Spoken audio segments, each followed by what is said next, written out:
जय श्री कृष्णा। आज हम श्लोक नंबर 1 से 5 तक पढ़ेंगे और उसकी व्याख्या करने की कोशिश करेंगे। एक बार संस्कृत में पढ़ेंगे, फिर हिंदी में, और फिर कोशिश करेंगे इंग्लिश में उसको एक्सप्लेन करने की। तो शुरू करते हैं। जय श्री कृष्णा। धर्म क्षेत्रे कुरुक्षेत्रे समवेतायुयुत्सवाः मामकाः पांडवाश्चैव किम कुर्वत संजयः।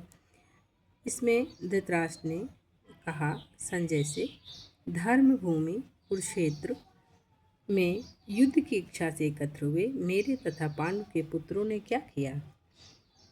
कहने का तात्पर्य, भगवत गीता एक बहुपठित आस्तिक विज्ञान है जो गीता महात्म्य में सार रूप में दिया हुआ है। इसमें यह उल्लेख है कि मनुष्य को चाहिए कि वह श्री कृष्ण की भक्त की सहायता से संवीक्षण करते हुए भगवत गीता का अध्ययन करे और स्वार्थ प्रेरित व्याख्याओं के बिना उसे समझने का प्रयास करे। अर्जुन ने जिस प्रकार से साक्षात भगवान कृष्ण से गीता सुनी और उसका उपदेश ग्रहण किया, इस प्रकार की स्पष्ट अनुभूति का उदाहरण भगवत गीता में ही है। यदि उसी गुरु परंपरा से निजी स्वार्थ से प्रेरित हुए बिना किसी को भगवत गीता समझने का सौभाग्य हो तो वह समस्त वैदिक ज्ञान और विश्व के समस्त शास्त्रों को अध्ययन को पीछे छोड़ देता है। तो means Dhritarashtra said, O Sanjay, after my sons and the sons of Pandu assembled in the place of pilgrimage at Kurukshetra, desiring to fight, what did they do? Bhagavad Gita is widely read theistic science summarized in the Bhagavad Mahatmya. There it says that one should read Bhagavad Gita very significant with the help of a person who is devotee of Sri Krishna and try to understand it without personality motivated interpretations. The example of the clear understanding is the Bhagavad Gita itself, in the way the teaching is understood by the Arjun, who heard the Gita directly from the Lord Krishna. श्लोक number 2। दृष्टा तो पांडवानीकं व्यूढ़ं दुर्योधनेस्तदा आचार्यमुपसंगम्य राजा वचनं ब्रवीत। इसमें कह रहे हैं कि संजय ने कहा, राजन, पांडुपुत्रों द्वारा सेना की व्यूह रचना देखकर राजा दुर्योधन अपने गुरु के पास गया और उनसे ये शब्द कहे।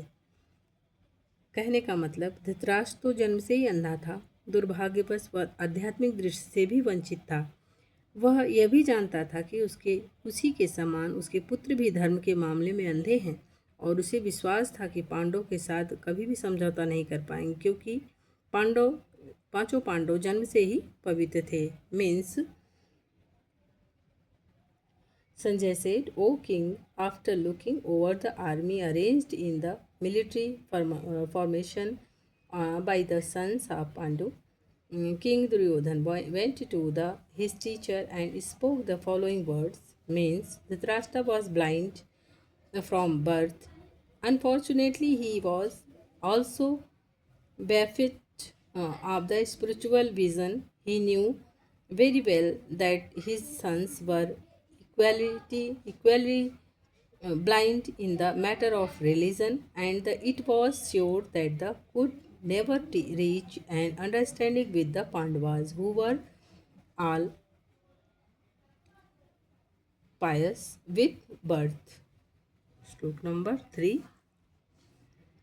पश्चैतां पाण्डुपुत्राणामाचार्यमहती च मूं व्यूढ़ां द्रुपदपुत्रेण तव शिष्येण धीमताम्। इसमें कह रहे हैं कि हे आचार्य, पांडुपुत्रों की विशाल सेना को देखें जिसे आपके बुद्धिमान शिष्य द्रुपद के पुत्र ने इतने कौशल से व्यवस्थित किया है। मीन्स कहने का मतलब उनका था कि परम राजनीतिज्ञ दुर्योधन महान ब्राह्मण सेनापति द्रोणाचार्य के दोषों को इंगित करना चाहता था। अर्जुन की पत्नी द्रौपदी के पिता राजा द्रुपद के साथ द्रोणाचार्य का कुछ राजनीतिक झगड़ा था और इसी झगड़े के फलस्वरूप द्रुपद ने एक महान यज्ञ संपन्न किया, जिससे उन्हें एक ऐसा पुत्र प्राप्त होने का वरदान मिला जो द्रोणाचार्य का वध कर सके। द्रोणाचार्य इसे भली भांति जानता था, किंतु जब द्रुपद का पुत्र धृष्टद्युम्न युद्ध शिक्षा के लिए उसको सौंपा गया तो द्रोणाचार्य को उसे अपने सारे सैनिक रहस्य प्रदान करने में कोई झिझक नहीं हुई। Means, oh my teacher, behold the great army of the sons of Pandu, so expertly arranged by your intelligent disciple, the son of Draupad. Means, Duryodhan, a great diplomat, wanted to point out the defects of the Dronacharya, the great Brahman commander of in chief. Dronacharya had some political quarrel with King Drupad and the father of the Draupadi, who was the Arjun wife.